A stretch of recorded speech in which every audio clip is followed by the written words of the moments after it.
محمد ابن سلیمان الجوهری د یو عالم تیر سوی ده. دی وایي یوه ورځ موږ ناست ولو، یوه ښځه راغلله، کاغذونه ورسره ول، لیکل پکې څه ول، ویلې وي دا کاغذونه څوک اخلي که نه اخلي. موږ ویلې موږ کاغذونه څه کوو. ښځه لاړله. لږ وروسته جاهز معتزلي راغی. جاهز معتزلي ویلې وایي دا ښځه څه ویلې دې ښځې، موږ ورته ویلې داسې کاغذونه یې راوړي ول خرڅولې. نو وایي ده ویلې چې څه کومسې لاړله، موږ یې داسې لاړه، تیز پسې ورغی. نو هغه ښځې ته ورغی او له هغه ښځې نه هغه کاغذونه واخیستل په پیسو باندې. چې واخیستل موږ ریشخند پې وهه. محمد ابن سلیمان الجوهري وایي موږ استهزاء ورته وویلې چې لکه څه ډېر علم دې کې پیدا کړو. وی ده ویلې چې بیخي ډېر علم په دې کتابونو کې لیکلی. دغسې عادي کاغذونه جاهز معتزلي اخیستل چې په دې کې علم لیکل سوی ده.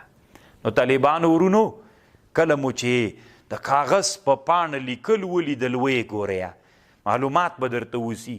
ځان نه طالبانو داسې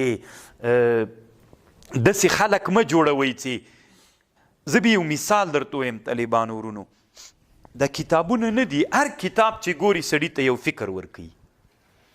اوس مثلا د موږ په مدرسه کې د تاسې د لویې دورې شاګردان چې دي درې استادان یو موږ. زه یم عبدالسلام شیخ صاحب د امام صاحب، موږ هر یو بیل بیل فکر ده.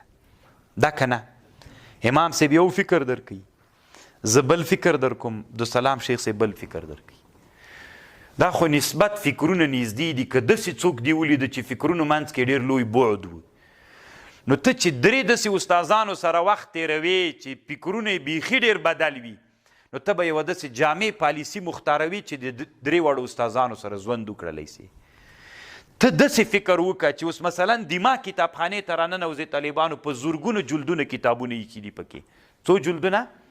په زرګونو جلدونه. نو د هر ملا به طالبانو یو فکر لري، د هر کتاب چې چا جوړ کړی که بیل بیل فکر.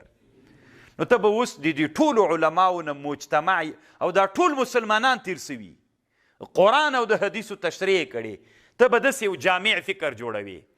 داسې یو جامع فکر به جوړوي طالبانو که نه چې د ټولو علما د اسلام په دایره کې راولي. او که داسې فکر به جوړوي چې دا وباسه کافر، دا کتاب ایسته واچو کافر، دا ایسته واچو، نو زه فکر کوم بیا ته طالبانو یو جامع سړی جوړ نه سولي. دا سړی سره طالبانو دا امام غزالی څه ورته وایي؟ په رب العالمین قسم طالبانو موسیقي ته حلاله وایي. یو درس بیا دیدم درته وایم چې زړه مې ډېر ده، که نه تا چې مخکې ویلې یو درس دیده بیا در تاسې ته زه وایم. احیاء العلوم کې ده په موسیقي باندې یو بحث کړی، خو مطلقه موسیقي نه.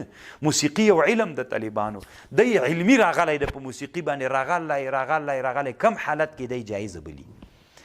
نو اوس طالبانو صحیح ده، دا د تفرد ده، د ټول اسلامي امت نه دا د تفرد ده. اسلامي امت د سره دا خبر نه مني، خو ځینې مني.